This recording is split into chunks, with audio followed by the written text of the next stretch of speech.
Assalamualaikum warahmatullahi wabarakatuh. Ketemu lagi dengan Bagus Maulana SKM dalam video tutorial program Kusta. Teman-teman, hari ini saya akan share materi tentang desa endemis Kusta.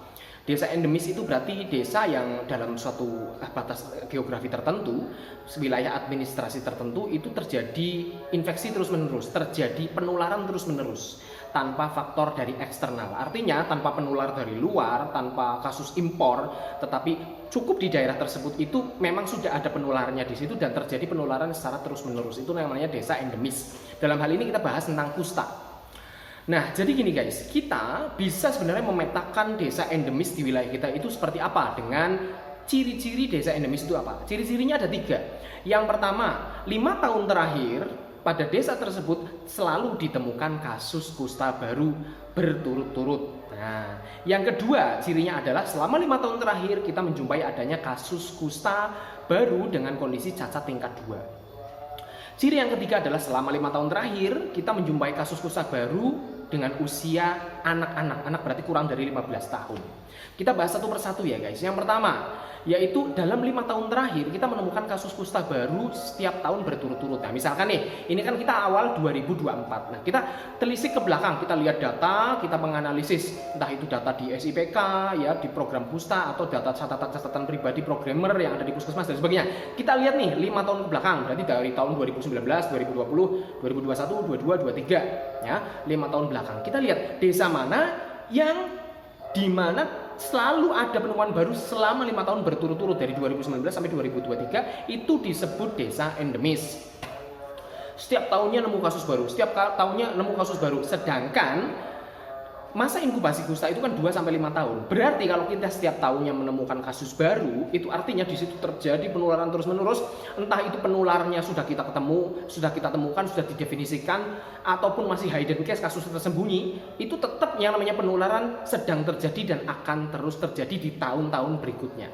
Jadi kalau Anda menemukan satu desa di mana 5 tahun sebelumnya itu setiap tahun ditemukan kasus baru, jangan heran kalau tahun sekarang, tahun ke depan dan sebagainya kita akan menemukan kasus baru lagi di desa tersebut. Maksudnya gitu guys. Jadi desa endemis ini memberikan gambaran potensial tahun-tahun berikutnya kita akan menemukan kasus baru lagi atau tidak, seperti itu. Ciri yang kedua, desa endemis adalah dalam 5 tahun terakhir kita menjumpai kasus kusta dalam kondisi cacat tingkat 2. Cacat kusta itu ada tingkat 1, tingkat 2. Cacat tingkat 1 adalah yang tidak kelihatan kelainan bentuknya, misalkan kayak mati rasa atau kelemahan otot tetapi belum kiting gitu ya. Cacat tingkat 2 itu yang sampai kelihatan kelainan bentuk seperti kiting, kakinya semper, lagok talmus, nggak bisa merem, seperti itu namanya cacat tingkat 2. Cacat tingkat 2 semuanya itu terjadinya dalam tempo yang lama, bukan sesuatu yang kejadian yang akut tetapi yang kronis, makan waktu lama. Nah, kalau kita menemukan kasus kusta baru kok dalam kondisi cacat tingkat 2, nah, ini pasti dia sudah terjadinya lama kasusnya gitu loh. Sudah terjadi lama dan sebelum ketemu dengan kita bisa jadi dia sudah menularkan ke yang lain gitu loh, mikirnya seperti itu.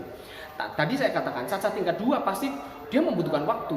Bisa jadi dia cacat tingkat 1 dulu, ya mati rasa dulu seperti itu, kelemahan otot dulu karena kelemahan ototnya nganggur, otot lulik kalau nganggur terlalu lama dia akan atrofi, mengecil sehingga menarik ligamen atau tendon sehingga menjadi kiting, barulah timbul cacat tingkat 2. Kecuali luka ya, kalau luka bisa jadi karena terjadi faktor misalkan benturan atau trauma dengan benda di luar, trauma benda fisik tajam, trauma benda keras dan sebagainya, itu bisa dipicu seperti itu, benda panas dan sebagainya.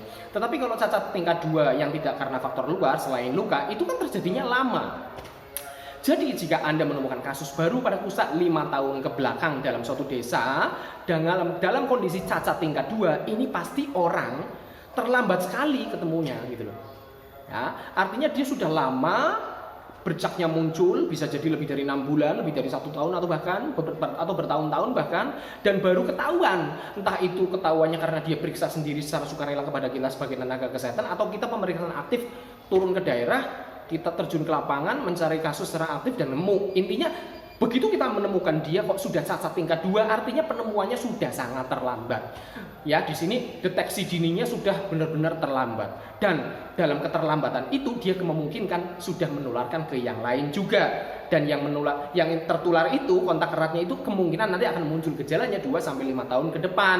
Maka jangan heran kalau kita menemukan sebuah desa dengan kasus kusta dengan cacat tingkat 2 seperti itu dalam 5 tahun terakhir, maka jangan heran kalau tahun sekarang 2024, 2025, 2026 dan sebagainya nanti akan muncul penderita baru lagi, yaitu tadi yang ketularan si A ini yang terlambat kita temukan, bisa jadi nongol gejalanya di tahun-tahun berikutnya, gitu loh guys. Yang ketiga, ciri desa endemis adalah jika dalam 5 tahun terakhir kita menemukan kasus kusta pada anak. Kasus kusta baru pada anak, yang anak itu berarti kurang dari 15 tahun. Kasus kusta baru pada anak. Kalau kita menemukan kasus kusta baru pada anak, itu artinya di sekitar dia ini ada penyebarnya, ada penularnya. Ya, nah, namanya anak ini kan mudah tertular, antibodinya dia lemah. Kalau kita menemukan kasus kusta pada anak, nah siapa nih penularnya nih? Nah, berarti kan kita curiga pada kontak eratnya, entah kontak permainan, keluarga, kontak satu sekolah, kontak sosial dan sebagainya. Nah, kalau kita belum menemukan siapa yang menularkan si anak ini, nah bisa jadi nanti tahun-tahun berikutnya dia akan muncul gejalanya. Dia akan terdeteksi oleh kita, muncul sebagai pasien baru ketemuan kita. Atau bisa jadi yang kita temukan bukan dia, tetapi anak lain yang tertular oleh dia, atau orang dewasa lain yang tertular oleh dia. Jadi jangan heran kalau Anda menemukan kasus kusta pada anak 5 tahun terakhir, maka di tahun berikutnya kita akan menjumpai kasus kusta baru dari desa tersebut. Gitu ya guys. Jadi kalau Anda berkeinginan desa ini bebas kusta selama-lamanya, Anda ngaca dulu deh, desa Anda ini termasuk salah satu dari desa endemis ini enggak? Kalau dalam 5 tahun terakhir ketemu pasien baru terus-menerus secara berturut-turut, enggak mungkin tahun-tahun berikutnya itu Anda enggak nemu kasus baru. Kalau dalam 5 tahun terakhir kok Anda masih menemukan kasus kusta baru kok dalam kondisi cacat tingkat 2, enggak mungkin tahun-tahun berikutnya itu sudah terputus mata rantai penularannya. Kalau dalam 5 tahun terakhir Anda menemukan kasus kusta baru pada anak, enggak mungkin tahun-tahun berikutnya itu enggak ada kasus baru.